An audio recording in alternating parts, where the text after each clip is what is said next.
4 പേർ നടക്കുന്നത് ഞാൻ കാണുന്നു. കണ്ട, ബന്ധനം കൂടാതെ 4 പേര് നിൽക്കുന്നു. നിങ്ങൾ ബന്ധിച്ചിട്ട് പക്ഷേ ആ ബന്ധനം അഴിക്കുന്നത് സത്യദൈവത്തെ ആരാധിക്കുന്നവരെ അഴിയുള്ളൂ. ഇപ്പോഴും തന്നെ പറയാ, ഇവിടെ ഇരിക്കുമ്പോൾ ഉള്ളവർ, ഞാൻ വെറുതെ പറയല്ല, ഒരു ചെറിയൊരു 1-ാം പ്രമാണ ലംഘനം ഉണ്ടെങ്കിൽ പോലും ആ ബന്ധനം അഴിയല.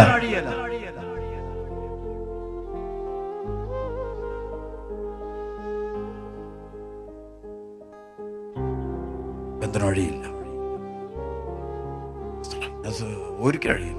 എല്ലാവരും തീച്ചോട് പിശാച് ബന്ധിച്ചിട്ടുകൊണ്ടിരിക്കുക.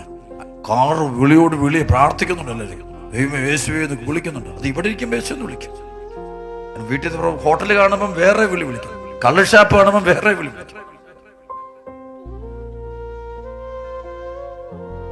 ആൾക്കൂട്ടം കാണുമ്പോൾ വേറെ വിളി. ഓരോരുത്തർ പോകുന്ന വഴിക്ക് ആ വഴിക്ക് മന്ത്രവാദം, കൂടോത്രം, ക്ഷുദ്രവിദ്യ, വിഗ്രഹാരാധന, പലയിടങ്ങളിലേക്കുള്ള ഓട്ടം, ഇതെല്ലാം നടത്തുമ്പം ഇവനെ ദൈവവിശ്വാസം പോയ പിന്നെ ഈ 4-മനായവൻ ഇറങ്ങി വരില്ല. അവിടെ കിടക്കും. ആ ബന്ധനം പൊട്ടണമെങ്കിൽ 4 ഇറങ്ങണമെങ്കിൽ സത്യവിശ്വാസം. ഇവർ നോക്കി എന്തൊരു സഹനോട് സത്യവിശ്വാസം ഉറച്ചു നിൽക്കുമ്പോൾ ദൈവം ഇറങ്ങി. അതാണ് ദൈവാനുഭവം. എത്ര പേരുണ്ട് ഇവിടെ? ഇപ്പൊ 10, 30, 40, 60 വർഷമായിട്ട് വചനം കേൾക്കുകയും ധ്യാനം പരിപാടിയെല്ലാം കൊട്ടും. ബന്ധനം അഴിഞ്ഞിട്ടില്ല, അത് പോയിട്ടില്ല. എന്താ ഇതുപോലെ കെട്ട്?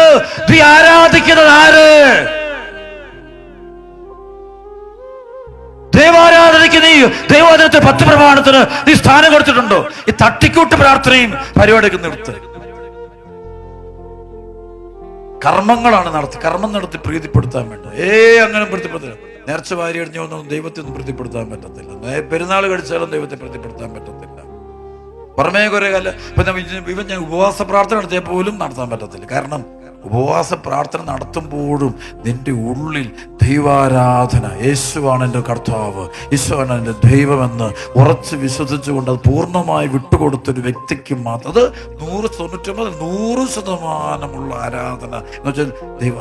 നിങ്ങൾ ഇതിനിടയ്ക്ക് സിനിമ കാണാൻ പോകും, ഇതിനിടയ്ക്ക് സ്പോർട്സുകാരനെ കാണുമ്പോൾ അവൻ്റെ വീട്ടിൽ പോയി കിടക്കും, സിനിമാക്കാരൻ്റെ വീട്ടിൽ പോയി കിടക്കും, നാട്ടുകാർ ഡ്രാമ കാണുമ്പോൾ സെക്സ്, രാത്രി മുഴുവൻ സെക്സിനകത്ത് കൂടും, പാപകരമായ സെക്സിലേക്ക്, തിന്മയിലേക്ക് പോവുകയാണ്. ഓൺലൈൻ കാണുന്ന വേശ്യകളുമായിട്ട് കൂട്ടുകൂടും, മദ്യഷാപ്പപ്പെടും, എല്ലാ പ്രബോധനങ്ങളും കേൾക്കും, എല്ലാ പത്രങ്ങളും വായിക്കും, എല്ലാ വൃത്തികളും കൂട്ടു നിൽക്കും, എല്ലാത്തിനും കമന്റ് അടിക്കും. അവരുടെ ഉള്ളിൽ ഒരു ദൈവം ഇല്ലാത്തവന് ദൈവാനുഭവം കിട്ടത്തില്ല. ഈശോ മാത്രമാണ് കർത്താവ് എന്ന് വിശ്വസിക്കുന്നവന് മാത്രമേ ഈ കൃപ കിട്ടുകയുള്ളൂ. ആ കർത്താവിന്റെ സകലം എടുക്കുന്നവർക്ക് ആ കൃപ കിട്ടുകയുള്ളൂ. എങ്കിലും അത് ഈശോ